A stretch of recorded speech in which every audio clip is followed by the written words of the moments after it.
আমাদের কটেজে আমরা যখন শুয়েছিলাম, রেস্ট নিচ্ছিলাম, ঠিক তখনই একটা সাপ, আমি সাপটা এখনো পুরোপুরি দেখতে পাইনি, এই জন্য সাপটার নাম বলতে পারতেছি না। সম্ভবত এটা সুতারালি একটা সাপ, বিশাল বড়, প্রায় 4-5 ফিট লম্বা হবে। সাপটা আমাদের বাথরুম দিয়ে ঘুরতেছিল, ওই ধরনের একটা ফুটেজ আমরা পেয়েছি। কিন্তু আমরা সাপটা এখনো আমাদের রুমে রয়ে গেছে, আমরা ওই রুম থেকে সাপটাকে বের করার জন্য গ্যাস ইউজ করছি।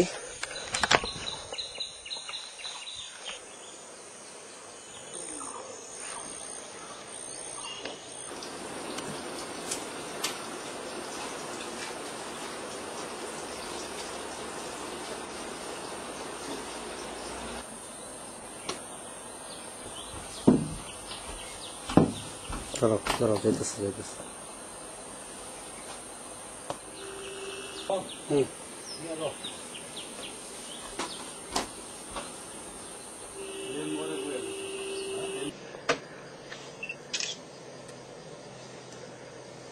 এইবার গরম পড়ছে তো, আপনি এই সাপটা হচ্ছে অনেকটা কোবরা কোয়ালিটির, এবং এই সাপটা খুব নিরীহ, ও কাছে না গেলে ক্ষতিও করে না।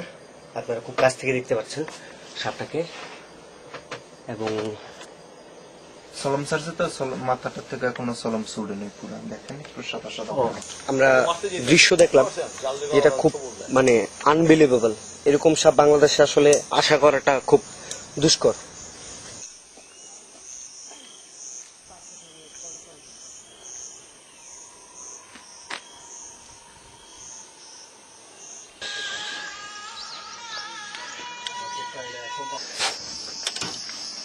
এই ব্যাঙটা, এটা খুব বিরল, এবং এই ব্যাঙগুলো আসলে সচরাচর আপনারা দেখতে পাবেন না। সাপ ধর্ম নাহলে অন্য কিছু।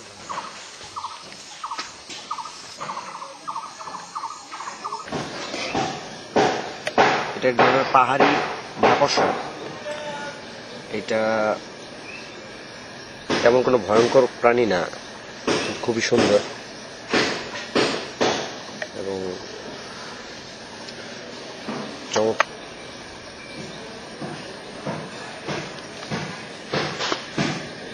শাঙ্খু নদীর খুব কাছ থেকে দেখি, চলেন।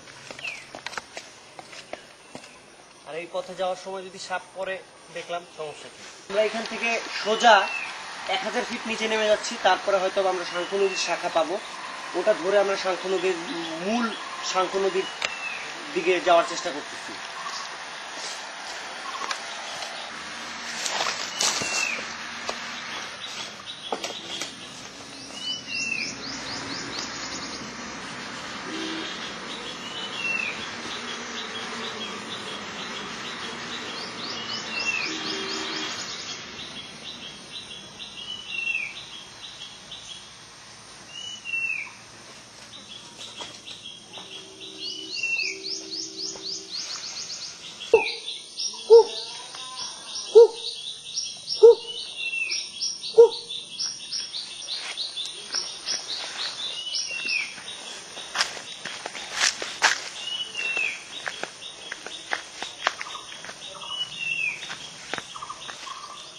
গাছগুলোর ভিতরে কিভাবে জড়ায় আছে শিঞ্জিলতা।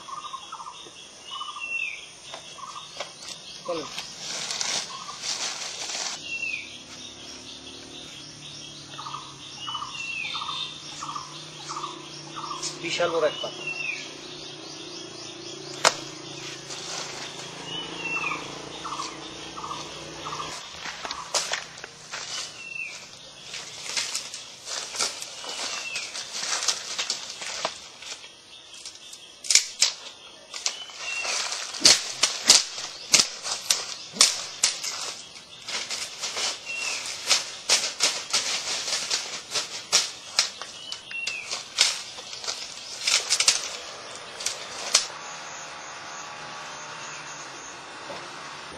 এইভাবে যদি রাস্তা না বানায় যাওয়া যায় তাহলে সমস্যা।